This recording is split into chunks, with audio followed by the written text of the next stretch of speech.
Be me Marco, senior copywriter at a mid-sized marketing agency. Let's call it Velocity Ads because that sounds exactly like the kind of name a guy in a suit who says synergy a lot would come up with. The job is fine, pay is decent, work is challenging enough to not rot my brain. We create campaigns for everything from soft drinks to software companies. Our office used to be a great place to work, not because of the beanbag chairs or the ping pong table that nobody used. It was because of the vibe, a kind of high-energy controlled chaos. People were sharp, funny, and everyone pulled their weight. The lifeblood of this entire operation wasn't creative genius or big budgets. It was the coffee. We had this beautiful chrome Italian espresso machine in the kitchen. A real beast. It was the heart of the office, the central hub, the watering hole. Mornings weren't official until the sound of the grinder cut through the silence. That smell of freshly ground beans was the real start of the workday. You could chart the entire company's productivity by the hiss of the steam wand. The designers in the creative department literally couldn't function without it. Their corner of the office was a graveyard until about 9:15 a.m., when they'd shuffle over, looking pale, and return to their desks with giant mugs of black coffee, suddenly able to create award-winning logos. The sales team ran on pure espresso shots. They'd line them up on the counter before big calls. Project managers used it to survive endless client meetings. I used it to actually write coherent sentences that people would pay money for. It was a simple, perfect system. It worked. We were profitable, we won awards, clients were happy. Then she arrived. We got an all-staff email from the CEO a couple months back. Something about reinvesting in our company culture and welcoming a new visionary leader to the team.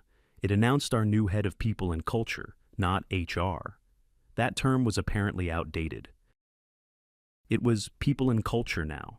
Her name was Raina. She showed up the next week. First impression was corporate. She had that relentlessly positive, yet completely unreadable smile. She dressed in that expensive minimalist style that's supposed to look effortless, but costs a fortune. Her first move was to schedule one-on-one listening sessions with everyone. My session was weird. She asked me a lot of vague questions about my workplace journey and whether I felt holistically supported. I told her I felt fine and that the coffee machine was great. She just nodded slowly and wrote something down in a leather-bound notebook. Interesting, was all she said. After the listening sessions, the small changes started. One morning, we came in and all of our comfortable ergonomic office chairs were gone. In their place were massive gray yoga balls. An email from Raina landed in our inboxes a minute later. Subject: Energize your core. An upgrade to our seating philosophy. The email explained that sitting in chairs was stagnant, and that these active seats would improve our posture, core strength, and creative flow. The office spent the entire day trying to type while wobbling. Our lead designer, a guy in his late 40s, almost rolled right into the glass wall of a conference room. Productivity for that day was zero. We were all too busy trying not to fall over. A week later, Raina introduced mandatory mindfulness moments. Every day at 2 p.m., a soft chime would play over the office speakers. This was our signal to stop everything we were doing, close our eyes, and meditate for 15 minutes. Raina would walk around the office to make sure everyone was complying. Picture this. You're on a hard deadline for a multi-million-dollar client. The pressure is on. And suddenly, you have to stop and pretend to be a Zen master while Raina watches you. It was maddening. People started timing their bathroom breaks for 1:55 p.m. We all complained to each other in private, but nobody wanted to be the one to speak up. The CEO seemed to love her. He was an older guy, easily impressed by the latest corporate trends. He probably saw her buzzwords as a sign that our company was on the cutting edge. We figured we just had to ride it out. The yoga balls and forced meditation were annoying, but we could live with it. We had no idea what was coming. One afternoon, we all got a calendar invite for a mandatory all-hands meeting the next morning. Title: A New Dawn for Workplace Wellness. There was a nervous energy in the air. What was she going to take away next? Desks?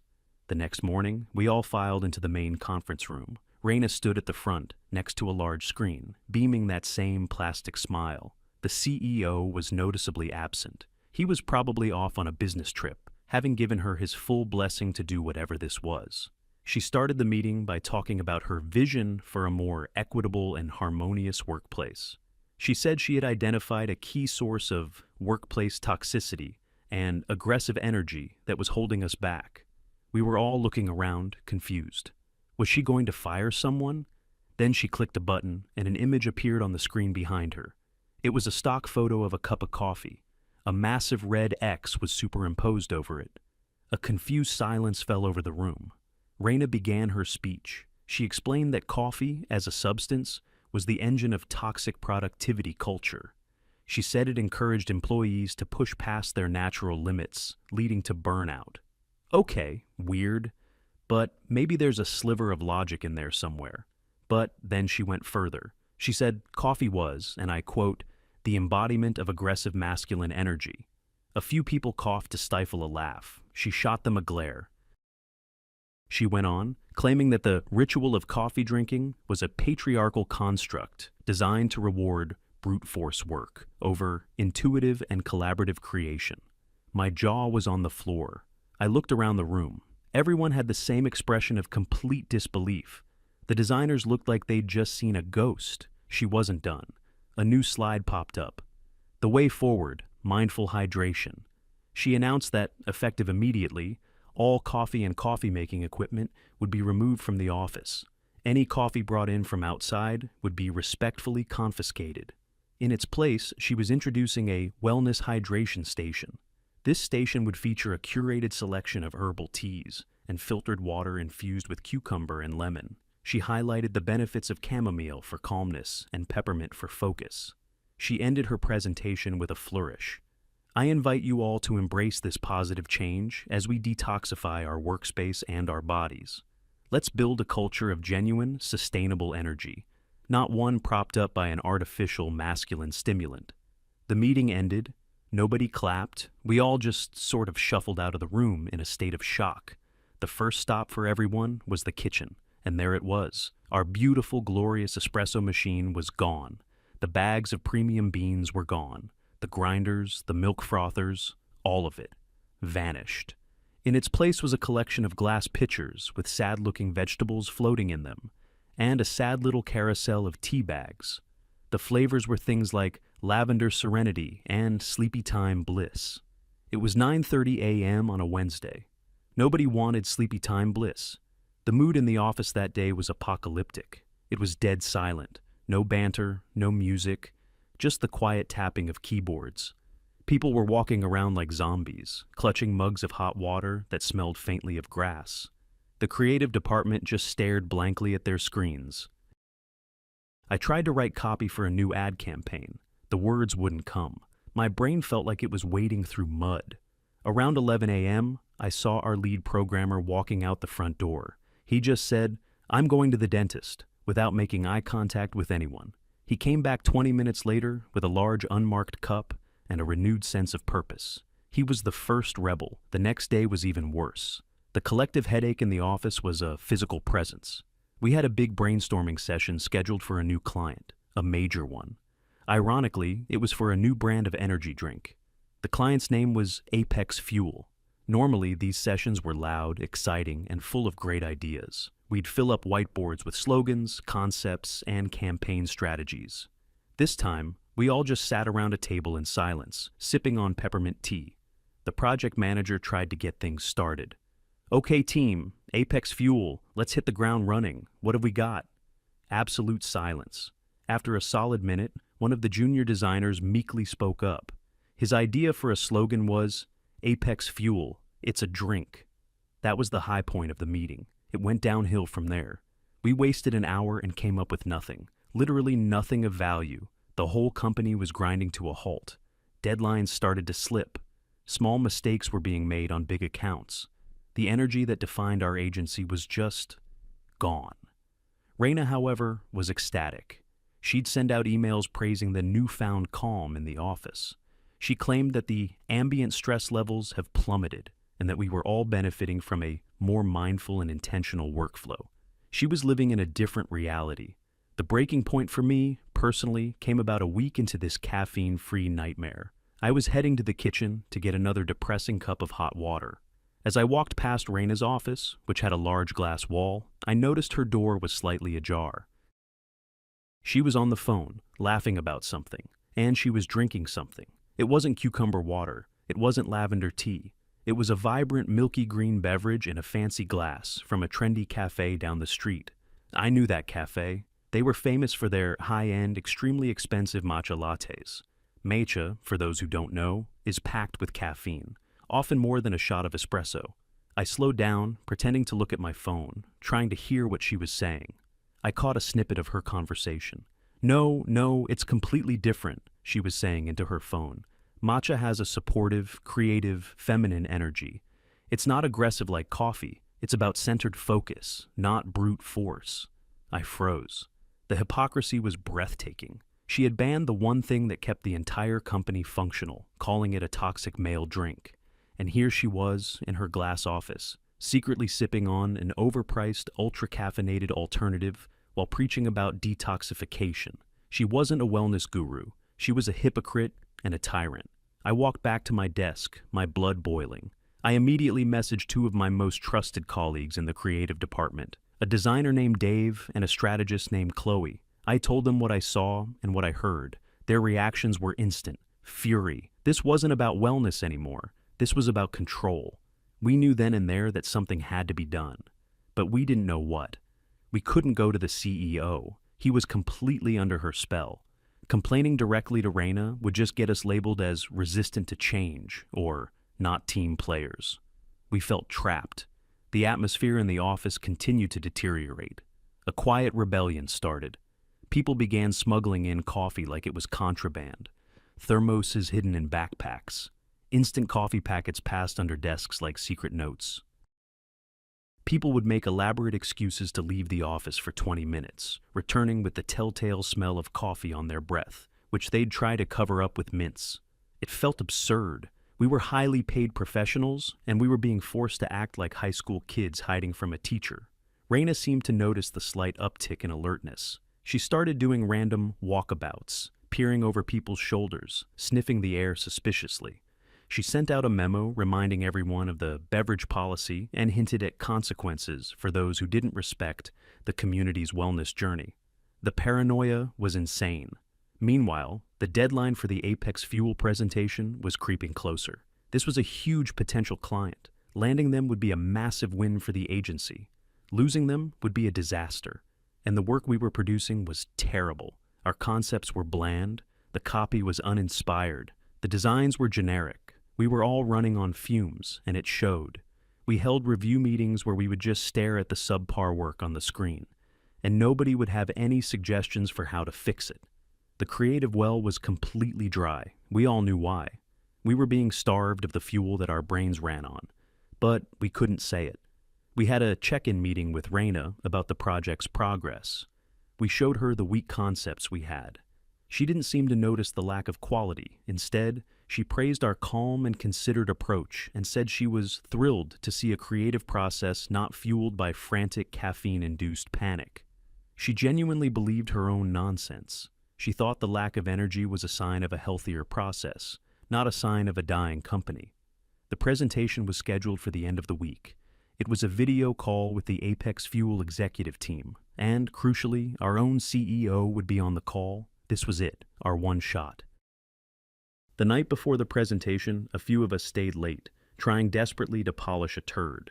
We were exhausted, demoralized, and running on nothing but sugar from the vending machine in pure spite. We knew the presentation was going to be a train wreck.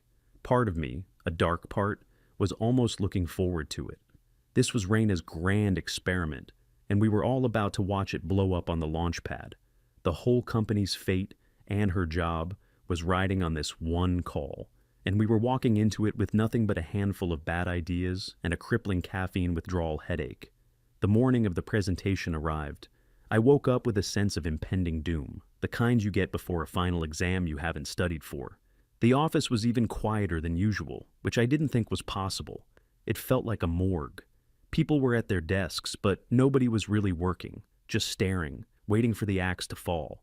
A couple of the junior staff were nervously sipping on the lavender serenity tea, probably hoping it would do something. It didn't.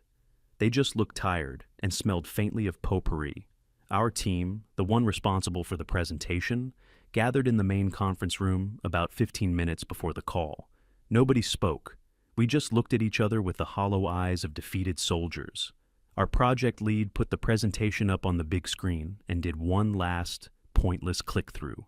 The title slide read, "Apex Fuel, Fueling Your Apex." It was the best we could come up with.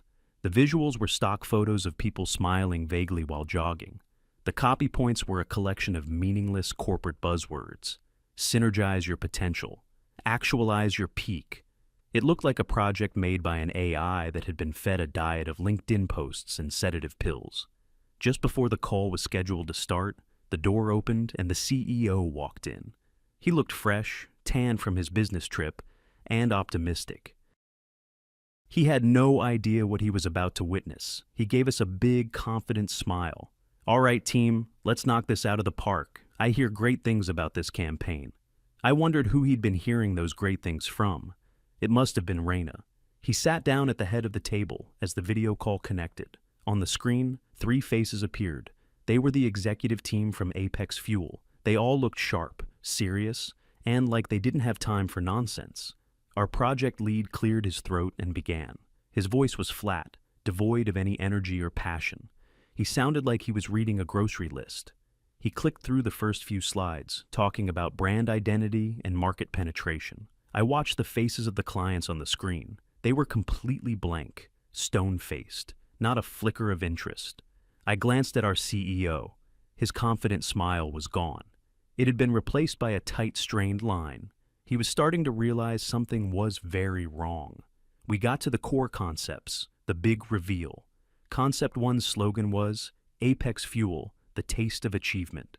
The visual was a stock photo of a person in a business suit standing on a mountain. One of the clients, a woman with sharp eyes, unmuted her microphone. She asked what the taste of achievement was supposed to mean, exactly. Our project lead stammered. He said something about the metaphorical flavor of success. She just nodded slowly and muted herself again. It was not a friendly nod. We moved to concept 2. Slogan, "Apex Fuel, your daily pinnacle." The visual was a stock photo of a different person smiling at a laptop. The CEO was now sinking lower in his chair. His face was pale. He was watching his agency, his reputation, go down in flames in real time. We had one more concept, the grand finale. The slogan for this one was so bad it was almost a work of art. Slogan, "Apex Fuel, it's in the can." The visual was just a high-resolution photo of the energy drink can. That's it. That was our multi-million-dollar idea, a picture of the product. Before our project lead could even start explaining the minimalist genius of this approach, the main client, the president of Apex Fuel, held up a hand. "Stop," he said. His voice was calm, but sharp like broken glass. "Just stop right there." Our presenter froze, mouth half open. The client continued. "We came to Velocity Ads because of your reputation for dynamic, high-energy, cutting-edge creative. That's what you're known for." He paused for a beat. "This," he said, gesturing to the screen with his pen, "is none of those things. This is profoundly disappointing. It's lazy, it's uninspired, and frankly, it's an insult to our brand and a waste of our time." The silence in our conference room was so complete I could hear my own heartbeat. "We will not be moving forward with your agency," the client said decisively. "Thank you for your time." And with a final curt nod, all 3 of them disconnected. The screen went back to our shared desktop background. The call was over. We had lost. Nobody moved, nobody breathed. We all just stared at the blank screen. We had just witnessed a public execution, our own. After what felt like an eternity, the CEO slowly pushed his chair back. He didn't yell, he didn't scream. That would have been less scary. He just stood up, his face a mask of cold, controlled fury. He looked around the table, his eyes lingering on each of us for a second. Then, without a single word, he turned and walked out of the conference room. The door clicked shut behind him, and it was like the oxygen left the room. We all knew what was coming next. Heads were going to roll. We sat there for a few more minutes in shock, until the project lead finally whispered, "Okay, meeting adjourned." We all slunk back to our desks, trying to look invisible. The rest of the office knew something had gone horribly wrong. The vibe was thick with fear. I saw the CEO walk out of his office. He didn't go towards the conference rooms. He didn't go to his car. He started walking towards the creative department, my department. He walked with a slow, deliberate pace. He looked like a general surveying a battlefield after a terrible loss. He didn't go to the project lead. He didn't go to the managers. He walked straight to the desk of our most talented and most coffee-addicted senior designer. The designer looked up, terrified. The CEO put his hands on the desk and leaned in, speaking in a low, even voice. He asked him a simple question. "What happened to your work?" The designer swallowed hard. He looked at the floor, then back at the CEO. He gave a one-word answer. "Coffee?" The CEO just stared at him for a long moment, then nodded once. He moved on. He went to another key player, one of our best brand strategists. He asked her the same question.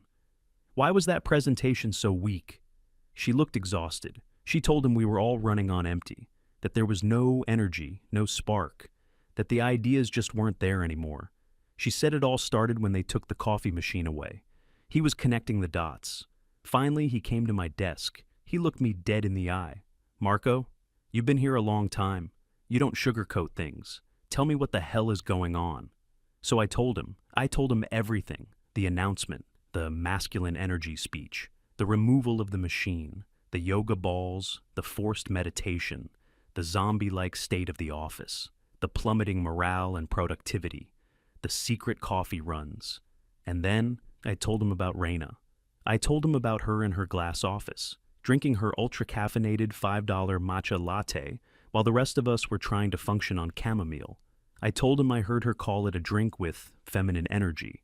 As I spoke, I saw a flicker of something in his eyes. It was the dawning, horrifying realization that he had allowed a charlatan to torpedo his own company based on utter nonsense. He had trusted her. He had given her the keys to the kingdom, and she had driven it off a cliff. He didn't interrupt me. He listened to the entire story. When I finished, he stood up straight. His face was grim. He looked like a man who had made a terrible mistake and was now about to correct it, violently. He just said, "Thank you, Marco," and turned.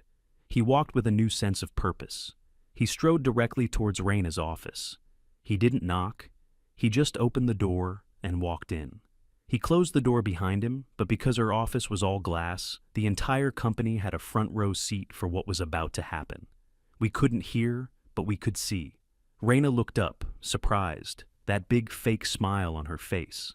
The smile vanished as soon as she saw the look on the CEO's face. He started talking. He wasn't yelling. He was just speaking, but his posture was rigid, angry. He was pointing towards our department, then towards the conference room. Reina's expression shifted from confusion to defensiveness. She started talking back, probably trying to spin the situation, blame the team, use her corporate buzzwords. The CEO held up a hand, cutting her off mid-sentence. He said something short and sharp. Her face went slack with shock. Then he pointed towards the door. It was over. A minute later, an email landed in every single person's inbox. From CEO. Subject: urgent and mandatory. All hands meeting, location, main conference room, time, now. Nobody hesitated. We all got up and filed back into the scene of the crime. This time, the CEO was standing at the front. Reina was there too, standing off to the side. She looked pale and shaken. The CEO waited until everyone was in the room. Then he began. "This morning," he said, his voice ringing with authority, "our company suffered a massive, embarrassing, and entirely preventable failure. We lost the Apex fuel account." He let that sink in. "I have spent the last hour trying to understand the root cause of this failure. I've discovered it was not due to a lack of talent in this room. It was due to a catastrophic failure in leadership and policy." He turned his head slightly and looked directly at Reina. "A few weeks ago, a new policy was implemented under the guise of wellness. This policy, which was based on a bizarre and unsubstantiated theory about masculine energy, banned a tool that many of you rely on to do your jobs effectively." He paused.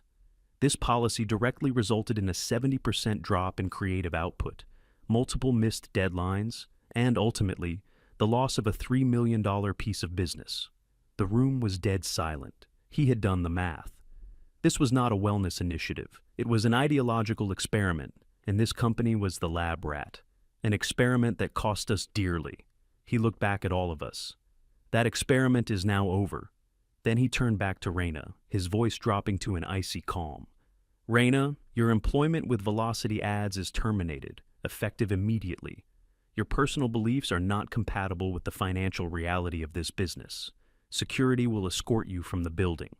As if on cue, 2 security guards who had been waiting outside the door stepped into the room. Raina's face was a mixture of disbelief and humiliation. She opened her mouth to say something, but no words came out. She just grabbed her purse, and the guards walked her out. We all just watched her go.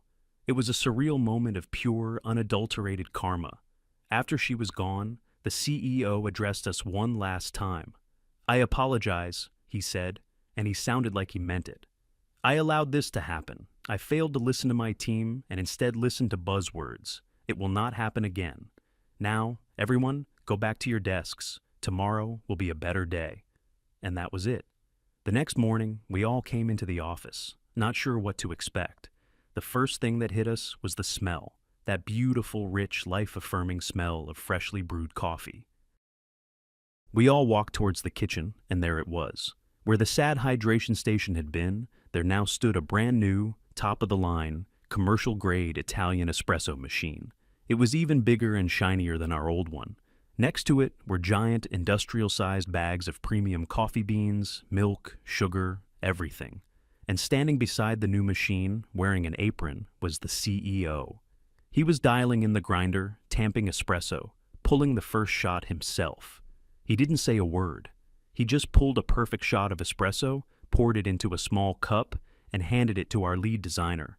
The designer took it like it was a holy relic. A few people started clapping, then a few more. Within seconds, the entire office was erupting in applause. It wasn't just clapping, it was cheering. It felt like a liberation. The CEO just smiled, a real smile this time, and kept making coffee for everyone.